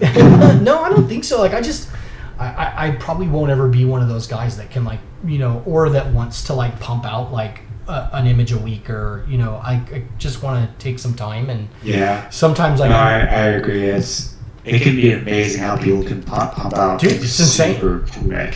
the part of the problem for me is like sometimes I don't even feel creative. I'm like, dude, I just don't even like. There's days that like I don't even turn on the computer. It's like I don't go anywhere near it. Like outside of work, then like after that I turn it off and like it's just not on at all. So I mean, gotta give it up for those people. That's like pretty intense. So usually I try to like out of each kind of like machine or whatever you want to call them design, I try to get like 2 to 3 images out of it. I had no intentions. I was starting to set up a different image, and then everybody was doing like all the like all the stuff from like the challenge, and I was like, dude, I kind of want to do this, but not in any way that like I'm not doing the challenge. It was just a way to like kind of share with people and like be it's such a rad community, so like just to be on there and kind of like sharing and going through like the same stuff as everybody else. And so this one definitely approached a lot different. I actually also didn't, because I didn't register for the challenge, so I didn't even know that this was picked as one of the backplates. I had no idea, so like I didn't know. So I just went through, obviously because I have the photos, I just went through and got the photos and picked out one that I wanted to work with, and probably took a much different approach will be taken like on this one than the last one, which was so like 3D heavy. This will be like much more 2D with elements and stuff like that. So which is pretty fun. So so this is a little bit different process of working. So I kind of prepped the backplate a little bit, just like got it down to kind of the the aperture, well, not the aperture, but like the format that I wanted to have it at, and set that up, and then you kind of bring that into the background. And Max has some pretty cool perspective matching tools they're pretty decent. They're like okay, where they're like perspective match, and then so I would have say That is cool. Let's do this real quick. I'm going to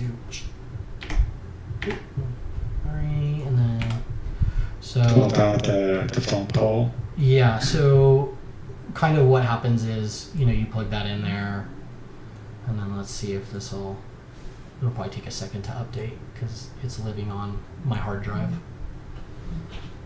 or external hard drive, I should say.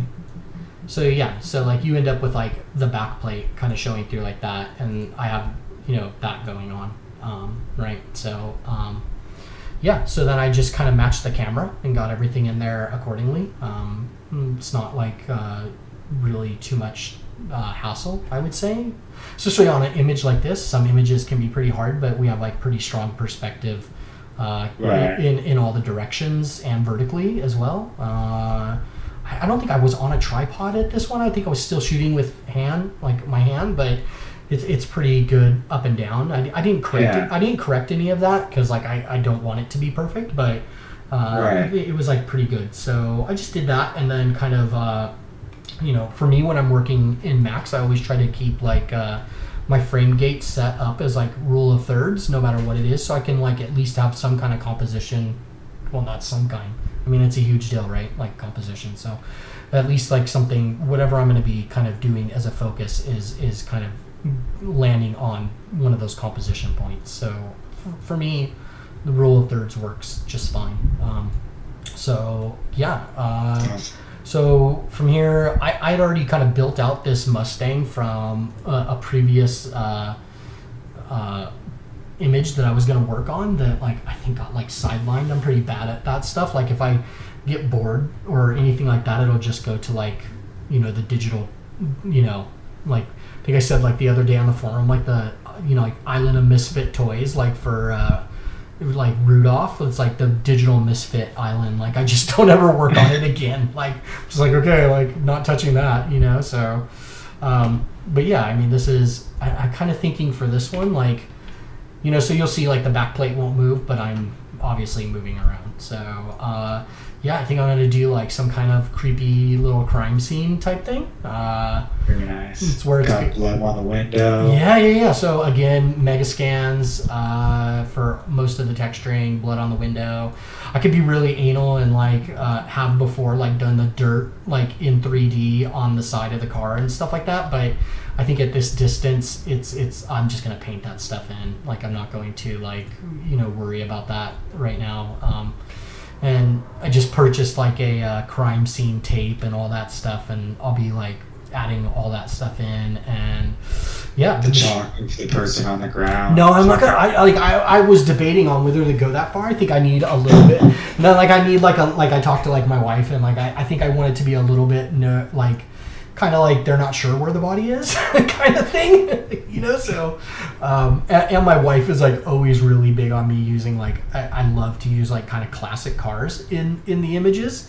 I think it brings like a sense of like I don't know, for me it's like the time in a way changes. I know that sounds weird, I guess, but yeah, it's like it's not it's not a Ferrari or something like that, which I guess is kind of weird maybe for some. So that was like pretty easy to like get the back plate matched up, and so then from there like just matching the lighting is not too bad. I mean, I have I love Peter Guthrie. I don't know if you know him, but like the guy just makes amazing HDRIs. So it's usually what I use for lighting. I don't use like the sun or anything very often. I usually use his HDRIs, and they're just like, I mean, they're so awesome, and way more detailed with lighting. Yeah. It's just you get like another level of lighting. So I always use a HDR as a base, and then add additional lights afterwards. Yeah, so that's what I'm doing there. Like that's just the HDRI coming into there. There was a little bit of weirdness with like, so Corona has this really cool material called, I don't know, I'm pretty sure you have it. Virus. Sorry.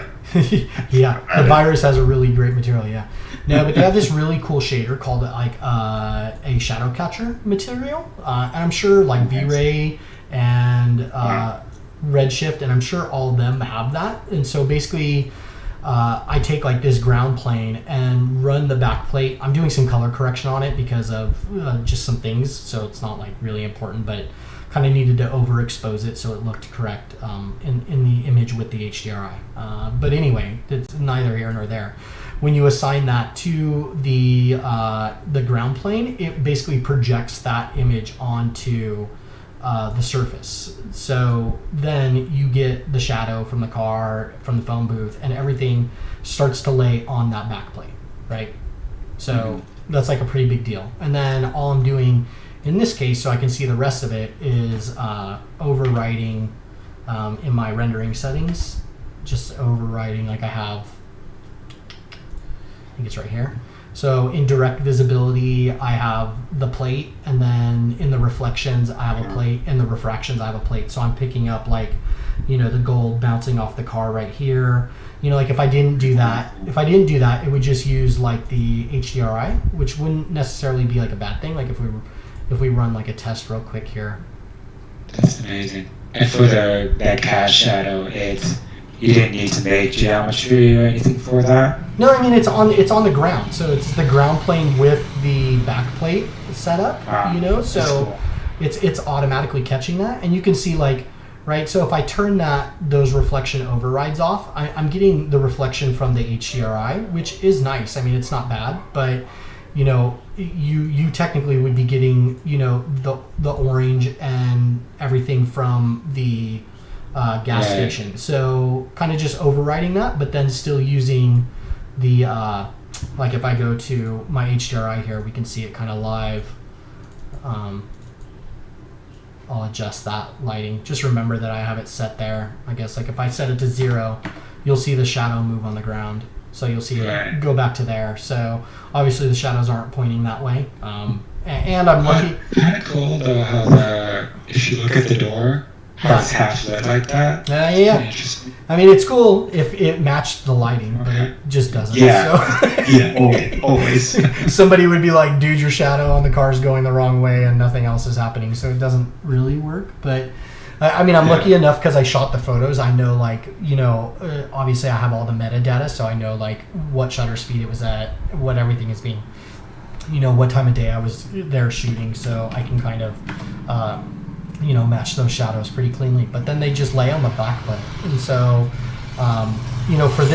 for this approach, what I'll do is, if we start to add in kind of the rigs and stuff like that, you'll see that they obviously are going to cover the backplate. So what I do in this case is I'll usually render out 2 images, one with just the foreground stuff, and it doesn't really cost me any more time. So like one with the foreground stuff, one with like everything that I'm going to be masking out, and then I think you saw like in the sketch that I did like real quick before I like switched cars, but then you can go in real quick, and I can start to like mask and paint that out and get that all set in there correctly. Granted, I didn't do it very nicely here, and it was crappy, but this is just a way for me to, see if everything's working correctly. And what's nice about what's really nice about this is that from using the shadow catcher and having that shadow catcher extend all the way through, you get like a reflective bounce. Like if you look at this, let me show you, like, it's how I got like. Let me show you real quick.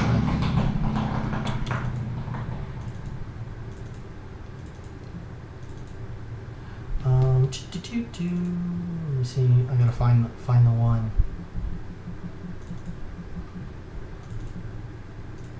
No, that's not it. It's really cool because here it is. Yeah. So when I did this image, it's like a similar workflow, but because I love this one. Yeah. So this one was this was a grip of work. Like I did so much ZBrush work in this, like getting this all like trimmed out after kitbashing, and I like to throw like political like jabs at people. So I have like Trump spinning a globe over.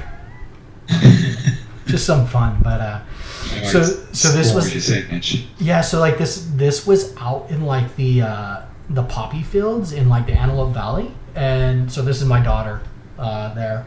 And like the van was there, it was like burnt out and everything, but from using that shadow catcher material, you get the reflection and everything in the image naturally, and so that helps a ton. That's gorgeous. Yeah, like when I was reflecting off these solar panels and stuff like that, that's all so that's all from using that shadow catcher material, which is or shader, which is super cool. So, and then some. That's brilliant. Yeah, it's really nice. It's like I love that. Like, and granted, like I think I replaced the sky in this, and I was looking at like I talk about. No, go ahead. The one thing I just noticed about your image, and you're quite clever about this, and it's definitely something I think very few artists do, and the few that do it are very strong visually with this, is that you're using literally the exact same object numerous times, but you're twisting it, turning it to make a great composition? Yeah, so like I know like this has been like highly debated, right? Like, you know, I think it's probably pretty unpopular in your industry, like to kind of do this type of thing. But like, again, I think it goes back to architecture, and like, you know, in architecture we talk about things like field conditions and things being repetitive and stuff like that. So there is that part of it that I really actually enjoy. And then also too, like, I don't, you know, for this image it was like specific in sense that, you know, I don't know, like this whole area is like really weird to me because it was like, you know, for so long like super wild, and you had like these poppy fields, and now you have like basically all these areas of like solar panels being built in. So there's like this kind of weirdness of like, you know, to be sustainable you've done something that's like completely destroying, you know, a swatch of nature, you know, and they're huge, they're like all over this area. And so it was kind of like a little bit of a play on that kind of what does this look like as something like, you know, these machines like super scattered, and so it's something that like reoccurs in my work. It's usually not, this is the most I've done like repetitive wise, but you know, like, but it works though. Yeah, like in the rest of them it's usually like 3 at the most, but I like the idea of like something repeating in terms of like, there's like a strangeness to it as well. It's like, why do you need that many? Or, you know, also too, like, I mean, you know, a lot of like the reference images that like I look at, and like, you know, if you go to like I think that with repetitiveness is you can have it just has to look different each time. Yeah. There's been so many times I've used the exact same photo over and over in one image, but it looks natural because you have to manipulate it to look different, even though it's the same thing. I mean, I think for me too, you know, like I'm doing it, I'm like doing it in 3D, so I have the luxury of kind of, you know, turning it and making sure the perspective is matching. And in this case, I have one behind me, you know, kicking off this big shadow. This which is awesome. Cool. Yeah, this is awesome. Like, this wasn't really in shadow. Like, the only thing that's kicking this shadow off is I have another machine behind kicking off a long shadow here to kind of like, you know, draw your eye out. And then, you know, again, using my daughter, you know, she was already in the image, so. That's awesome. And the burnt out car was there. Let's see, was not there. You know, I added some things in. So I kind of just, you know, work that way. But I think a lot of it comes from like, I love looking at like old kind of like, you know, abandoned, like this was like a nuclear facility in, I think it was like, I want to say Nebraska. It's still there. It's crazy. But like, you just have like these repetitive elements, you know, like they're the same. So there's something about like kind of like some type of like military type installation to this that I think, you know, that I'm always kind of referring to in my work, that like, you know, those things aren't different. They're usually all the same for like construction purposes. You know, like you have like these elements that like, you know, they might be slightly different. Yeah, dude, I pulled these images from like the House of Congress the other day. Like, it was That's amazing. I know, it's so cool. And like, what was even more crazy is like they have interior shots and like construction photos. I know. Wow. And dude, it's so surreal. It's crazy, right? Wow. It's so awesome. So like, they even give you like the sections and like all the drawings and everything. Like, you can go to House of Congress and like find all this stuff. And like, but like this type of like, what the heck? Yeah, it's super cool, right? It's like, I just geek out on this so stuff. Alien. Yeah, I know. And so like, I think that's like part of it for me too, is to like, you know, be creating images that are like, in a way doing a similar thing where you have like, you know, this like super kind of regular environment and then this like super foreign object. And like, I like that. Like, but you know, again, like a repetition, you know, it's there's always like, so these are more recent pictures because now it's all like, oh, it's in North Dakota, sorry, not Nebraska. But oh, for Francis, he's wondering like what camera did you use for those? These are from the Library of Congress.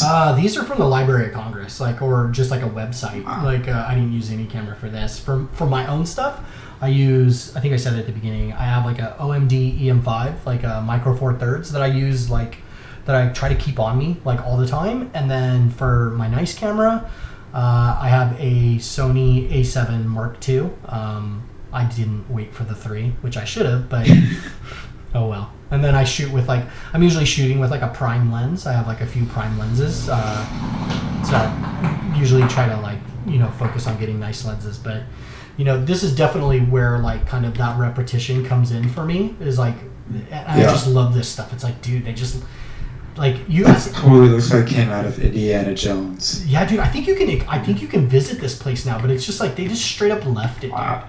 Like, so it's like, a lot of that, I mean, I think that like, we've talked about this before. Like, I'm super into that. I mean, being in being in architecture, like I'm also super into like, or I'll show like people that like wanna know, like, I guess like, there's I think I shared some of this the other night with some people, like, I think here, like I have stuff, but.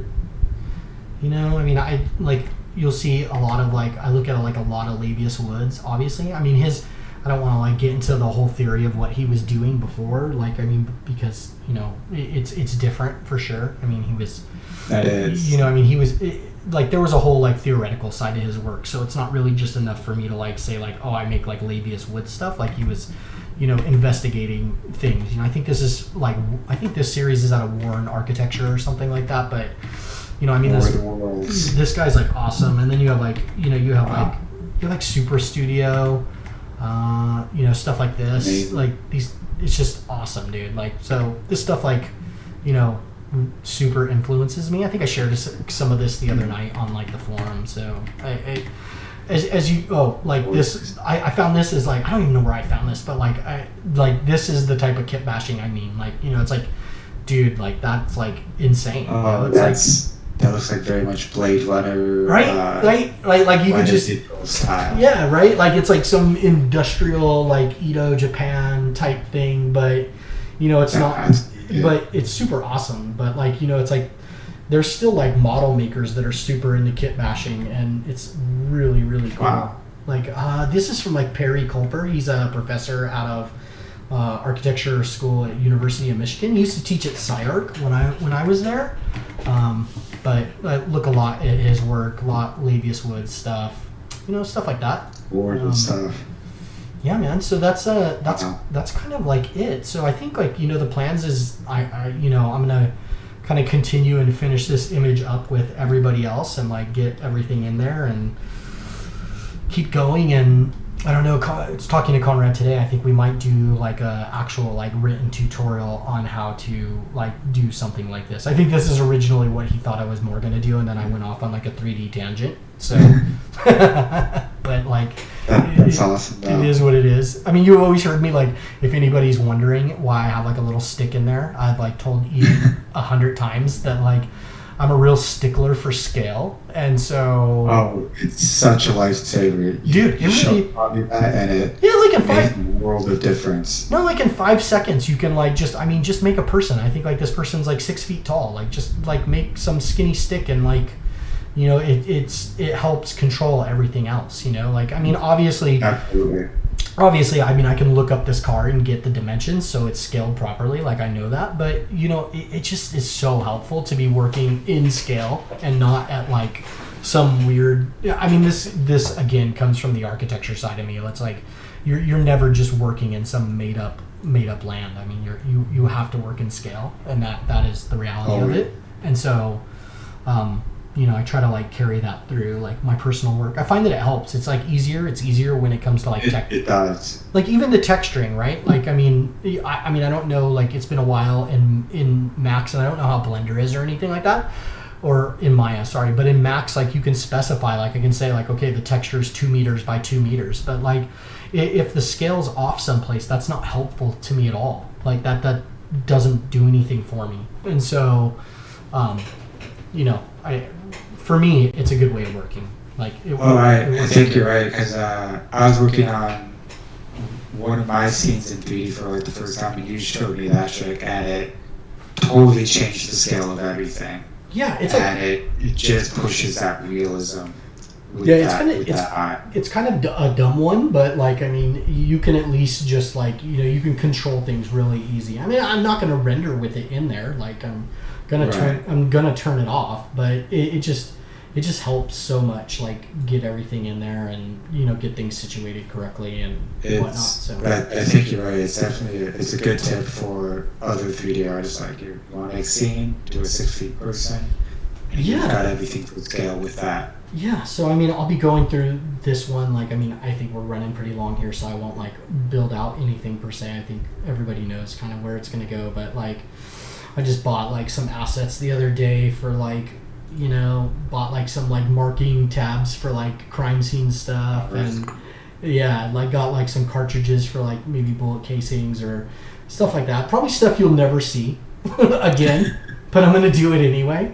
Because it's just... But it's those tiny details that's going to enrich the image, though. Yeah, and I like doing it, and it adds like a little bit of weird kind of makes it weird, and awesome. I got some plans for like, over here, like I'll probably use some of other images, and the sky... Yeah, the sky will definitely be going. I have these like really sweet, like... I'm like, let me see here, like blessed and cursed to live in California. So as you know, like it's on fire like every 4 seconds. Let me see if I can find these real quick. Yeah, they're somewhere around here.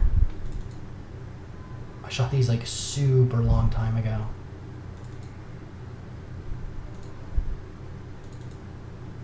It's going to be amazing to see though. Yeah, so like detail the hell out of this. So we had like this, like this is kind of in the area that the fire just wrapped up in pretty recently in California here. But like, dude, I just have these like rad shots of like the smoke plume from this fire. Like, holy crap! Yeah, so I'll probably be like switching out. I'll probably be switching out for something like this. Like, it's just like I have tons of this stuff. It's like where I was just. Like, it's just... That needs to be its own photo pack. Wow. Yeah, right? Like that. Like, it's just insane. Like you can... Gorgeous.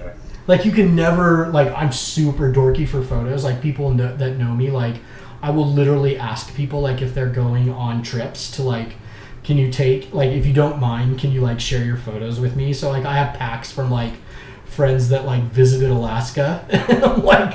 I haven't been, but the photos are like, they're unreal. Like other guys that can like take photos, I'm like, they're like, well, they're not that like. I'm like, dude, anything. Like I don't care, like what it is. Like just like share it. It's like amazing. Yeah, like because you never know, like when you might need something. Like I was exactly. Yeah, like I was in Pittsburgh recently and shot like like I don't even know like what I'll do with this stuff. You never have too many photos. You can never. Seriously, like if there was like one thing I had to tell people, it would be like, dude, just take a ton of photos. Like, when did I go? Hold on, let me find this. Oh, it was 2019. But it definitely helps for any visual work to take photos because you can study those photos of what makes of course. that element. Yeah, and like you never know like when you're doing 3D stuff, like when you're gonna come across like for example, I was in Pittsburgh and like doing a site visit and whatnot, and like if I need a grass like this, like shit, man, I don't want to render that. Like I just like take it out and use it here, or like I was able to visit this place in Pittsburgh called Carey Furnace, which was like just insane, dude. But like check this stuff out. It's just it's wild. Like you can like look at this. Like you can never like. So it's like so. Yeah, it's like so important. I just tell people, I'm like, dude, get a decent enough camera, get a pretty good one, and just like carry it with you like all the time. Like just shoot. Like you never know like what might come up, or so I have like the whole inside, and like I told you I was like really big in graffiti, so they allow artists to come here and do graffiti on the inside of this old steel furnace. Wow. And so like it's like, dude, now I have like full on graffiti, like anything that I need. I needed this like almost a year ago for a movie that I was working on. Right? It's like you just have like all, and I'm really bad too. Like I'm always taking pictures of people too. Like I'm super ghetto. Like you're not supposed to, I guess, but like I just don't even care. It's like if I need some dude ice skating, it's like I just now I have it. Never gonna know. Yeah, no, I'm really bad. Like you like my wife hates going to like Disneyland with me. She's like, dude, you're the worst. Like, like I'm like, oh, like getting on the airplane. I'm like, well, you never know when I might need that. Okay. Yeah. Oh, like there you go. You've got the person walking into the crime scene right there. Right. I mean, Yeah. I mean, and especially for like especially for architecture, like any kind of storefronts or anything like that, it's like, dude, it's great to have that stuff. So I love photos like that because you can. I do it with buildings all the time. I'll find a building, like that, plop it in, and boom, you're set to go. Well, I mean, I think what's good about it, and like, I mean, I love, as much as I love, like, I love MattePaint.com and there's Photobash and all that stuff, and it's great, and Textures.com and whatnot, but there's like a certain, there's like, after a while, like, I don't know how it is, but like, after a while, you just don't want to see the same stuff popping up over and over and over again.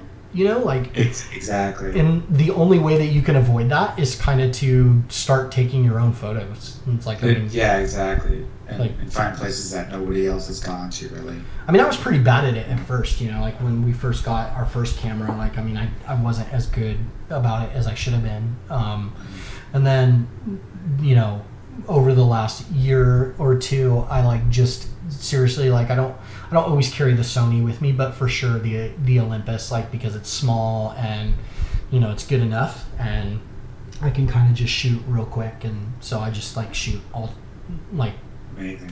Even walking to the office, it's like, dude, just like click. Well, I mean, it's like you never know when you might need like some business guys walking around or something. I don't know. You might as well just have that exactly. stuff. So. That's about it. I mean, I don't even know. Probably nobody asked a question, but if you have, there was a few about the challenge. And, yeah. Santa had one question about like how long does it take to make one of your works. I don't know. Like I think like if I just sat down and did it, I don't know. I would say maybe, I don't know, a week, maybe a couple days. It's just, it never happens like that because I don't have like that, like either A, I don't feel like it, or B, like I just, have, work stuff, or, want to hang out with my daughter or my wife. And so I don't, like, I try not to put that like pressure on myself. Like, you want to finish stuff for sure, but like, I'm not, I guess when and there's definitely, I've had times where like, if you don't finish something, sometimes it just goes away, and I've ran into that before, and I'll never pick it back up. But, usually usually if I'm into it, like I can finish it pretty quick, like this one, this one here probably take me like, I don't know, probably a couple days. Yeah, I don't think it'll take that long, but I'm very excited to see this one. I love this one a lot. Yeah, this one is like cool. I think it'll be good, and it'll be cool to like do like a written tutorial about it. Like I think it's more like I said, I think it's probably initially what Conrad was thinking was like, how do you work with like a given backplate and get 3D stuff in there pretty quickly, and like get the lighting and whatnot. So that's awesome. It'll be cool to do that. But yeah, man, it's been super fun to do this whole thing. I think with what everyone's been doing through the challenge, it's going to be interesting to see. It's with what everyone's already submitted and been showing. It's looking pretty cool. Yeah, it's like for me, it's like really like I wasn't expecting the challenge, I guess, in a way. So like I didn't know that was going to happen. Like you guys didn't tell me, you didn't tell me, Conrad definitely didn't tell me. Like I didn't know, and so it's definitely interesting to see people like approach it in a different way with different stuff. Because I definitely have like a bias with my personal work and like in some way an agenda, and so to see people not have that is really cool. Like they're just making stuff, like, so that's like super exciting. So I can't wait. Like everybody's like, they'll do something rad, I'm sure. It's so cool. Cool. So I hope you do something. I know I tried to talk you into like just messing. I tried to talk you into just messing around. Yeah, I think I'll just mess around with it. That's how I got make it. anything solidify, but just mess around with it. Yeah, I mean that's how that's originally like what I was thinking. Like when I started this image, like I was just on the on the Discord one night, and everybody was like posting stuff, and I was like, oh man, this is like super cool. Like kind of feel a little bit more motivated to like make maybe one more piece or do something. And, it does. When you see other people doing stuff, it motivates you a lot. Yeah, and like I hadn't looked at this stuff in a really long time. Like I'm pretty bad about that. Like I think we've talked about this before too. Like I'm really bad at not looking at my work like when I'm done, or like I just don't revisit, and that includes like photography. Like I mean you could see like how many folders I had there, and like they're all dated, but like I don't go until I need to. Like I don't go back and look at stuff, and so like some of this like, you know, granted it wasn't that long ago, but like I just was like, oh yeah, you know, like it was like kind of over in a way. Like I just hadn't really thought about it, so it's kind of fun. A little bit the same way. I don't generally go back and reuse the same photo again and again. It's just keeps evolving to be whatever works at the time works. Yeah. I think again it's probably a little bit like from, you know, school and stuff like that, is like, you know, once you know, at least in architecture school, and you have your studio, your design studios, like I don't know, I mean I guess like your thesis and stuff, you're carrying that over, and you know you try to carry over like a design language and theory and stuff, but you're not necessarily carrying projects over. So like like I just, you know, once it's done, it's kind of done, you know. It's like don't really think too much about it after that. So. Well, it's going to be exciting to see everything that you make on this. And man, thanks. Dude, like, thanks for joining me. It was fun. We made it 2 hours. I was worried that we weren't going to make it 2 hours. I was like, we got to do this again. I like doing this stuff online. I'm not used to it, but I enjoy it. Yeah, I've never done anything live. I mean, I people that know me know that like I taught at, you know, several universities and whatnot, and have done it that way, but I've never done anything like live like this, so that's kind of cool. We'll have to do this again, absolutely. It's fun to like. It's also fun to like just have somebody else to like talk to. It's like it does help. It absolutely does. I know. And Conrad was like, so hey, I'm gonna see if Ian wants to do this with you, and I was like, he's like, do you have a problem with that? I was like, no, because I don't want to be like by myself for an hour or two, like just staring at a talking. Because that's what happened to me on my first time. I went for like 5 or 6 hours, and I completely forgot I was online. I just went for it. I was like, oh my gosh! Dang. You're like, what the hell? But yeah, I mean, let's leave it at that. How about yeah, I gotta like. I stop this hope I'm not speaking too soon, but let's see if we can do another one when your image is done. Yeah, of course. Yeah. Yeah. I know I'm probably speaking for Conrad on that one. I hope he's okay with that, but he's like, what did you say? I'm trying to see if like I think it'd be cool if we see a final result and we can see what everyone else has done, and just kind of share that with the community, and share what everyone else has done with it as well, if you're up for that. Oh yeah, of course, man. Like I mean, I think like, yeah, I mean, you know, like I don't do this like a whole lot, you know, like I'm probably a little bit like more shy a little bit, you know, so but I think everybody on this community is like, you know, super cool and really nice. So let's leave it at that, and for those who are listening, thanks for joining it. Yeah, thanks guys. I love talking with you, Jimmy, and thanks, man. Smash that subscribe button, like button. yeah, smash the like button. I'm gonna go like it myself. So until then, thanks everyone, and see you next time.